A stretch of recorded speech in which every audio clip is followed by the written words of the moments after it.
So one of the most controversial topics in relation to cognitive behavioral therapy and other forms of therapy is that we don't believe that we are determined by the past. Whereas psychoanalysis, they believe that we are the way that we are today due to what happened in the past. And therefore, they spend a great amount of time exploring the past, exploring the childhood, and understanding what caused the problem today. We don't see finding the cause of the problem as important nor necessary in order to solve the problem. So we are not focused on what's causing it, but we rather focus on what's maintaining it. We are not a fan of questions such as why, as we find that those questions are unprofitable questions, and many times it leads to excuses. We are more concerned about what happens, right? So many people can say, let's assume that someone was abused as a child, and today they developed drug addiction, right?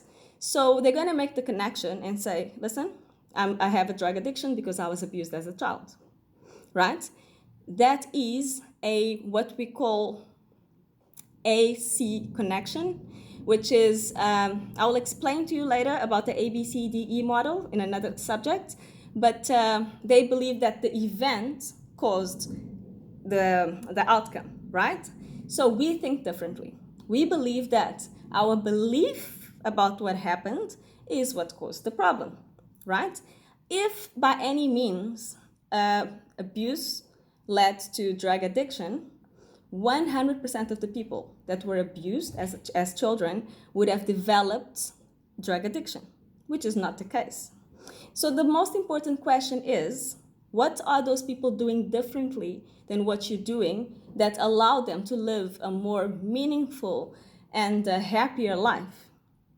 They must be doing something, right? So that's what we analyze. We believe that there's a very strong connection between thoughts, feelings, and behavior. So the most important thing is actually to look at how do you perceive the situation, what beliefs you developed about it, see how rational they are, and help you change them from irrational to rational ones, to a healthier version of them, and beliefs that are more logical and evident as well. So yes, we don't say that the past is not responsible at all, because that's also a fallacy, clearly. The past does contribute to the way that things are at the moment, but is not fully responsible.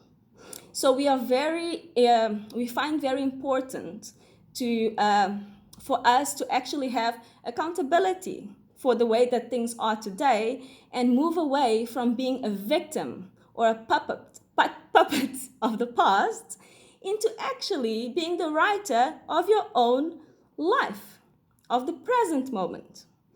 Lastly, I'm also, I don't know if there's a name for that, but actually I'm also focused on the here and now.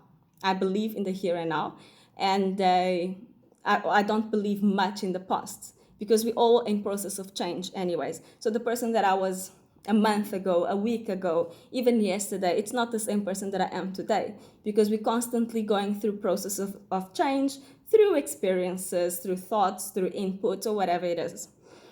So yes, let's try and bring ourselves from the present to the present moment and take accountability for the things, and try and stop looking at the past and making people responsible for the things that they are and being victims and everything. That's not going to take us absolutely anywhere. Okay, so yes, thank you for listening, and don't forget to subscribe for more information on CBT, life coaching, and philosophy, mostly Eastern philosophy. I'm sure you'll enjoy it. Bye!